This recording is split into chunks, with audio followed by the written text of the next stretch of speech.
Bismillahirrahmanirrahim. Assalamualaikum warahmatullahi wabarakatuh. Let me introduce myself. My name is Subur Supriyadi. I am a student from Master of Education in English Language Teaching in the Prastan University, Jakarta. Today, I am going to present about mastering English as a foreign language strategies for success. The subtitle of this presentation is Practical Approach to Becoming Fluent in English. The outline of this slide consists introduction, common challenges in learning English, strategies to master English effectively, conclusion, and of course, the reference that is used for this presentation. We will start our presentation today by a questions. Why we have to master English? The first reason we're talking about English is because English is an international communication. English is a global language in doing business, traveling, and of course when we have to complete our education. And for the second reason why we have to master English, because learning English opens doors to new opportunities and connection.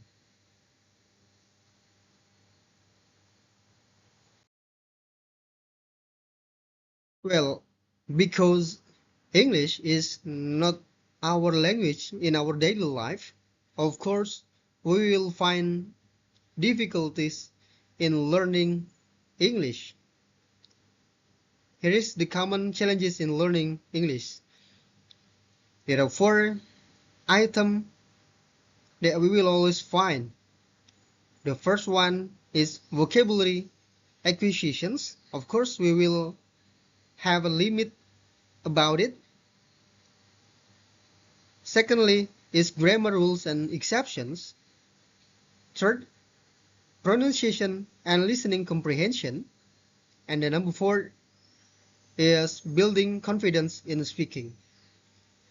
And how to overcome these challenges? The key is consistent practice and exposure and engagement with the language. Well, now we are going to talk about some strategies that we can use. The first strategy is building a strong vocabulary by daily practice. Learn a set number of words every day.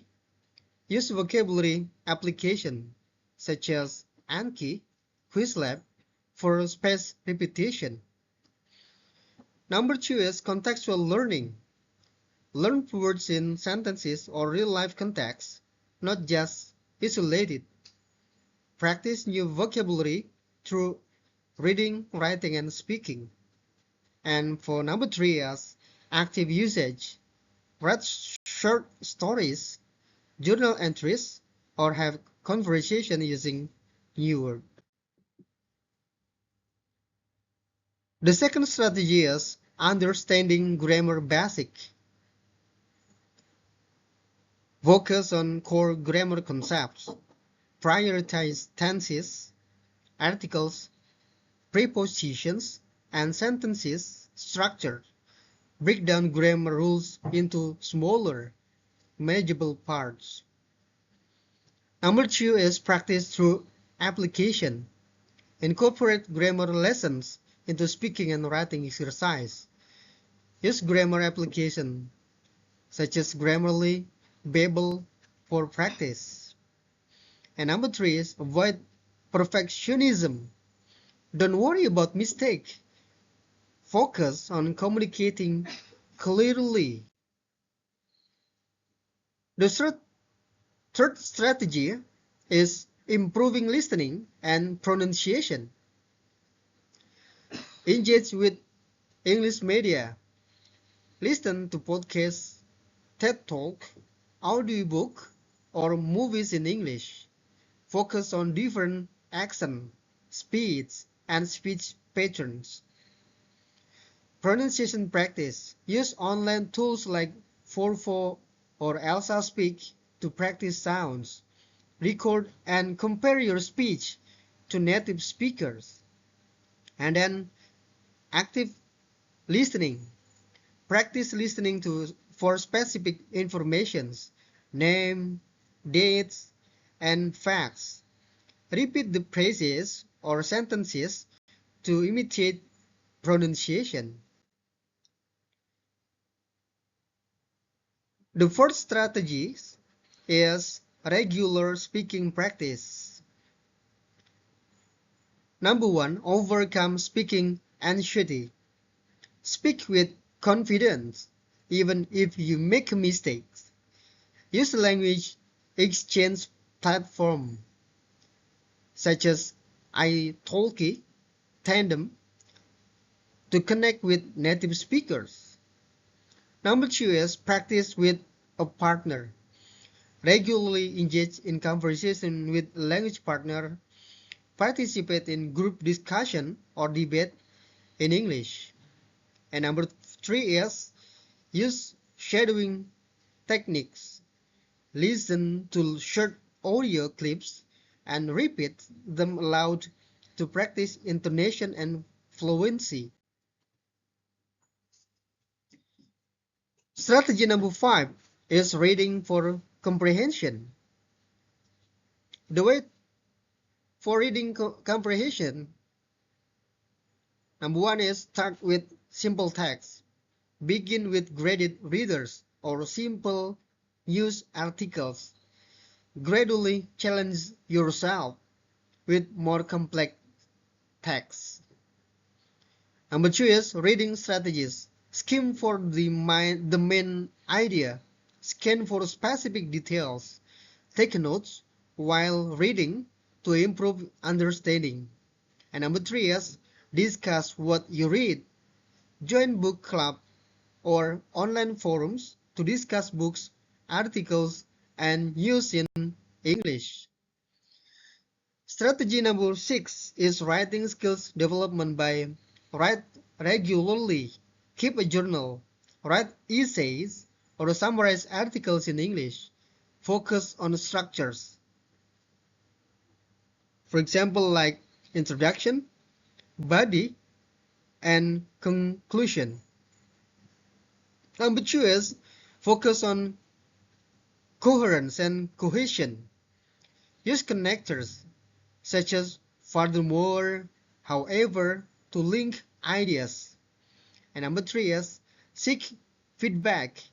Get feedback on your writing from native speakers or teachers to improve your skills. The strategies number seven is immersion and real life practice. How to immersion and real life practice? Number one is create an immersive environment. Change your device setting to English. Watch English television shows or listen to English music. Join English speaking communities or group. Number two is travel or study abroad. If possible, spend time in an English speaking country to practice in real life situation. Number three is stay consistent. Immerse yourself in English as much as possible daily. And then the strategy number eight, stay motivated and set goals. Of course, by stay motivated and set goals, we will reach what we want. How to stay motivated and set goals? The first one is set clear, achievable goals. Break down long-term goals into smaller, manageable objectives, such as 100 new words a month, for example.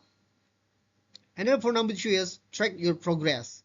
Keep a language learning journal or use application that track your learning progress. And number three is celebrate success. Reward yourself when you achieve milestones. Example, completing a course, having a full conversation in English, so you have to celebrate yourself. I think enough for my presentation today. And as the conclusion, mastering English requires continuous practice, exposure, and engagement. Focus on vocabulary, grammar, listening, speaking, reading, and of course, writing. Set clear goals and stay consistent in your learning journey. And remember, please, embrace mistakes as a part of the learning process. Keep challenging yourself into improve. Here is the reference that I use for my slides. I say thank you. And finally, Assalamualaikum warahmatullahi wabarakatuh. See you next time.